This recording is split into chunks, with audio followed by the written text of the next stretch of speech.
కేసీఆర్ తెచ్చిన చట్టాలే బీసీ కోటాకు అడ్డంకిగా మారాయన్నారు సీఎం రేవంత్ రెడ్డి. కేసీఆర్ సభకు వచ్చి సలహాలు ఇస్తే పెద్దరికం నిలిచేది కదా అన్నారు. కేసీఆర్ సభకు రారు, వచ్చిన నేతలను సభను ఆగం చేస్తున్నారన్నారు. కల్వకుంట్ల కాదు, కలవకుండా ఉండేలాగా చూస్తారని తెలిపారు. ఇక ఎవ్వరిని కల్వకుండా చూసే కుటుంబమే కల్వకుంట్ల ఫ్యామిలీ అని చెప్పారు. గవర్నర్, మాజీ సీఎం మధ్య సన్నిహిత్యంతోనే బిల్లులు ఆగాయన్నారు సీఎం రేవంత్ రెడ్డి. బీసీ రిజర్వేషన్ల కోసం ప్రధాని మోదీకి 5 సార్లు లేఖ రాశారన్నారు సీఎం రేవంత్ రెడ్డి. ఇక 5 సార్లు లేఖ రాసిన అపాయింట్మెంట్ ఇవ్వలేదన్నారు. వాళ్ళ నాయకుడు మొదట సభలో వచ్చి కూర్చోమన్నారు అధ్యక్ష. రాహుల్ గాంధీ వచ్చిండా లేదా, రాహుల్ గాంధీ ఆదేశం లేకుండా రేవంత్ రెడ్డి గారు ఇక్కడ ఈ నిర్ణయాలన్నీ చేస్తాడా అధ్యక్ష?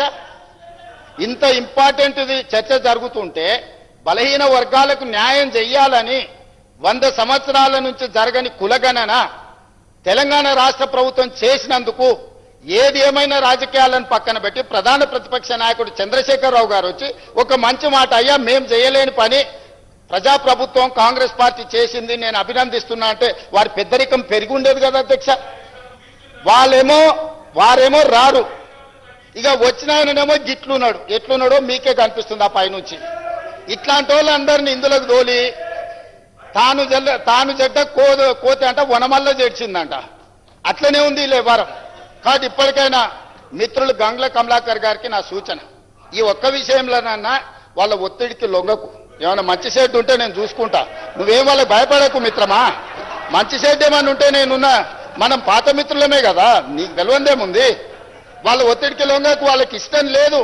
వాళ్ళ పోకడలు దగ్గరికి వెళ్ళి నువ్వు చూసినావు. పర్టికులర్ గా కరీంనగర్లో నీకైనా ఎల్రమ్న గారికైనా పొన్నం ప్రభాకర్ గైనా వాళ్ళ పోకడలు ఎట్లుంటాయో నీకు తెలియదా? నేను చెప్పాలనా? నాకు చాలా బాగా తెలుసు కాబట్టి కరుగాల్చి వాత పెట్టి ఇక్కడ వచ్చి కూర్చున్నా. ఇక నా గురించి కాదు చర్చ. దయచేసి నేను అందరికీ నా విజ్ఞప్తి ఒకటే, ఇదొక మంచి ఉద్దేశంతో తీసుకొచ్చిన బిల్లులు. అందుకోసమని రాజకీయ వివాదాలకు తావు లేకుండా, మీరు ఆరోపణలు చేయకుండా మీరు సూచన చేయండి. తప్పకుండా ఆయనే అధ్యక్ష. అధ్యక్ష ఆ వెనకాల గట్టిగా అరిసేట ఆయన కూడా ఆయనే అధ్యక్ష, ఆసోపతే. అందుకే ఆయనకి ఇష్టం లేదు, ఆయన కూడా అందుకే అట్లా అరుస్తున్నాడు అధ్యక్ష. కాబట్టి అధ్యక్ష అది కల్వకుంట్ల కాదు అధ్యక్ష, కల్వకుండా ఉంచడం అన్నమాట. ఎవ్వరు కల్వకుండా ఉండాలి.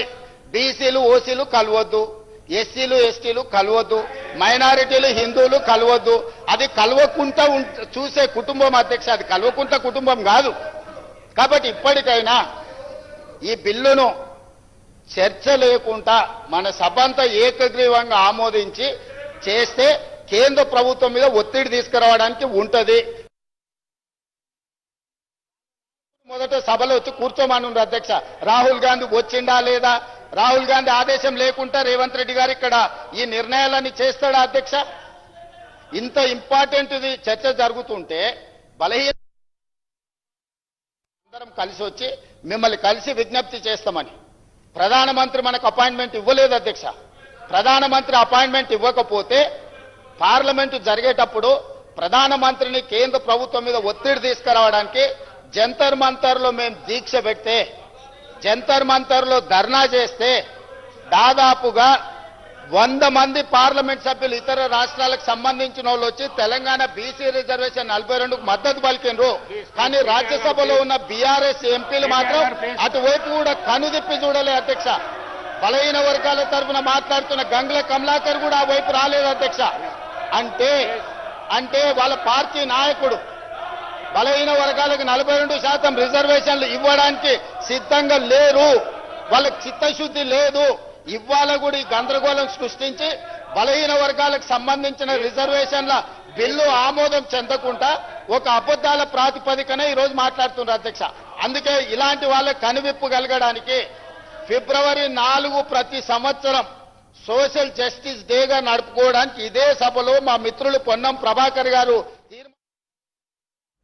అసెంబ్లీలో విపక్ష ఎమ్మెల్యేలు తప్పుడు సమాచారం ఇవ్వొద్దన్నారు సీఎం రేవంత్ రెడ్డి. బీఆర్ఎస్ ఆదేశాలతోనే ఎమ్మెల్యే గంగుల చెప్తున్నారని చెప్పారు. ఆయనపై ఏదైనా ఒత్తిడి ఉంటే తాను చూసుకుంటామంటున్నారు. ఇక బీసీలకు రాజకీయ అధికారం కల్పించాలనే సవరణ బిల్లులు తెచ్చామని అన్నారు. 600 బీసీలకు ఇచ్చిన మాట ప్రకారం న్యాయం చేస్తామన్నారు.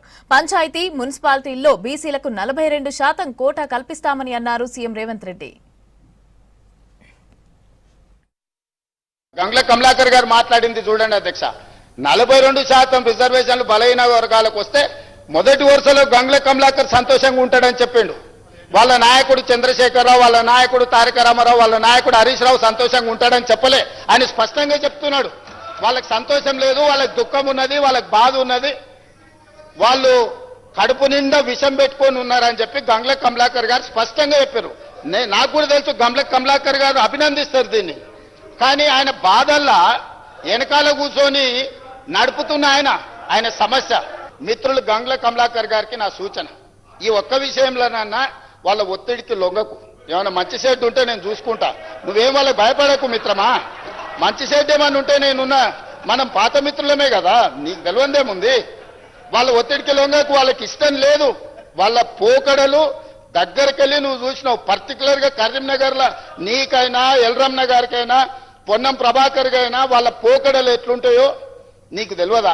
నేను చెప్పాలనా? యజమానులను ఒప్పించడానికి, సంతోషపెట్టడానికి పరిశమైన పదజాలం మంత్రుల మీద ప్రయోగించడం వల్ల మీరే చులకనవుతారు. మీకు మంచిది కాదు, ఈ సభ మర్యాదకు గౌరవానికి కూడా మంచిది కాదు. కాబట్టి ఇది చర్చలు కూడా చేయాల్సిన అవసరం లేదు. వాళ్ళు చేసిన పాపాలను మేము ఇక్కడ కూర్చొని కడుగుతున్నాం. 50% నిబంధనను తొలగించడానికి పెట్టిన బిల్లులు.